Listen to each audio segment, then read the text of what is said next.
Varahi silver jewellery ఇప్పుడు మనం Varahi silks KPHP store first floor లో ఒక పక్క పశ్చిమాసియాలో బాంబుల మోత, మరో పక్క సముద్ర మార్గాలలో దాడుల భయం. అసలు మన దేశానికి రావాల్సిన ఆయిల్ గ్యాస్ వస్తుందా రాదా? సిలిండర్ రేట్లు ఆకాశాన్ని తాకుతాయా? గ్యాస్ కోసం మళ్ళీ క్యూ లైన్లలో నిలబడాలా అని దేశమంతా టెన్షన్ పడుతున్న వేళ గుజరాత్ తీరానికి ఒక భారీ నౌక సురక్షితంగా చేరుకుంది. దాని పేరే జంగ్ వసంత్. అక్షరాల 42,000 టన్నుల ఎల్పిజి గ్యాస్ను మోసుకుంటూ డేంజర్ జోన్ను దాటుకొని కాండ్లా పోర్టుకు చేరుకుంది. అసలు ఈ నౌక రాక వెనుక ఉన్న ఉత్కంఠ ఏంటి? పశ్చిమాసియా టెన్షన్స్ మధ్య ఇది భారత్లో ఎల్పిజి కష్టాలకు ఎలా చెక్ పెట్టబోతుంది? అసలు ఈ ఒక్క షిప్ వస్తే ఇంతలా ఎందుకు మాట్లాడుకుంటున్నాం? దీనికోసం మనం మ్యాప్లో హర్ముజ్ జలసంధిని ఒకసారి చూడాలి.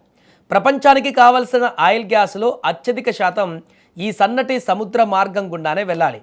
ఇప్పుడు ఇరాన్ ఇజ్రాయెల్ యుద్ధం వల్ల ఈ మార్గం మూతపడేటువంటి ప్రమాదం ఏర్పడింది. ఒకవేళ ఈ దారి బ్లాక్ అయితే ప్రపంచవ్యాప్తంగా గ్యాస్ సప్లై ఆగిపోతుంది. మన వంటగదులలో మంటలు ఆరిపోతాయి. ఇలాంటి అత్యంత ప్రమాదకరమైనటువంటి పరిస్థితులలో దాడుల ముప్పును లెక్క చేయకుండా స్పెషల్ రూట్స్లో పకడ్బందీ భద్రతల చర్యల మధ్య జగ్ వసంత నౌక తన ప్రయాణాన్ని కొనసాగించింది. ప్రాణాలు అరచేతిలో పెట్టుకొని ప్రయాణించిన ఈ నౌక ఫైనల్గా మన గుజరాత్లోని కాండ్లా పోర్టును టచ్ చేయడంతో అధికారులంతా ఊపిరి పీల్చుకున్నారు. మరి ఈ 42,000 టన్నుల గ్యాస్ రావడం వల్ల సామాన్యుడికి, మన దేశానికి లాభం ఏంటి?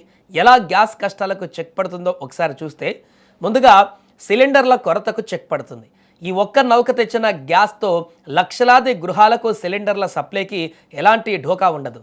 యుద్ధం వల్ల సప్లై ఆగిపోతుందేమో అన్న భయానికి ఈ నౌక ఒక పుల్ స్టాప్ పెట్టింది. ధరల నియంత్రణ కూడా దీనివల్ల తగ్గేటువంటి అవకాశం ఉంటుంది. మార్కెట్లో గ్యాస్ కొరత ఏర్పడితే ఆటోమేటిక్గా బ్లాక్ మార్కెట్ దందా మొదలవుతుంది. రేట్లు విపరీతంగా పెరిగిపోతాయి. కానీ ఈ భారీ స్టాక్ రావడంతో మార్కెట్లో సప్లై స్థిరంగా ఉంటుంది. ధరలు పెరిగే ఛాన్స్ ఉండదు. మరొకటి, పానిక్ బాయింగ్ ఉండదు. యుద్ధం వార్తలు చూసి జనాలు భయపడిపోయి ముందే సిలిండర్లు బుక్ చేసుకునేటువంటి పరిస్థితి వస్తుంది. కానీ ప్రభుత్వం సరిగ్గా సరిపడాటువంటి స్టాక్ ఉండడంతో ప్రజల్లో ఆ భయం పోతుంది. మరొకటి, ఇండస్ట్రీలకు ఊరట. ఎల్పిజి కేవలం ఇళ్లకే కాదు, చిన్న చిన్న పరిశ్రమలకు, కమర్షియల్ హోటల్స్కు ప్రాణాధారం. సప్లై చైన్ బ్రేక్ అవ్వకుండా ఈ నౌక వాళ్ళ వ్యాపారాలను కూడా కాపాడగలుగుతుంది. ఇక ఒకవైపు యుద్ధం జరుగుతున్నా సరే మన దేశ ఇంధన భద్రతా విషయంలో భారత ఎంత పక్కా ప్లానింగ్తో ఉందో ఈ సంఘటన నిరూపిస్తుంది.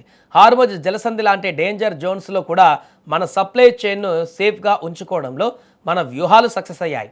ఇక ఈ జగ్ వసంత రాక రేపటి రోజున ఎలాంటి విపత్కర పరిస్థితులు వచ్చినా ఎదుర్కోవడానికి మనం సిద్ధంగా ఉన్నాం అనడానికి ఒక బెస్ట్ ఎగ్జాంపుల్ అని చెప్పొచ్చు.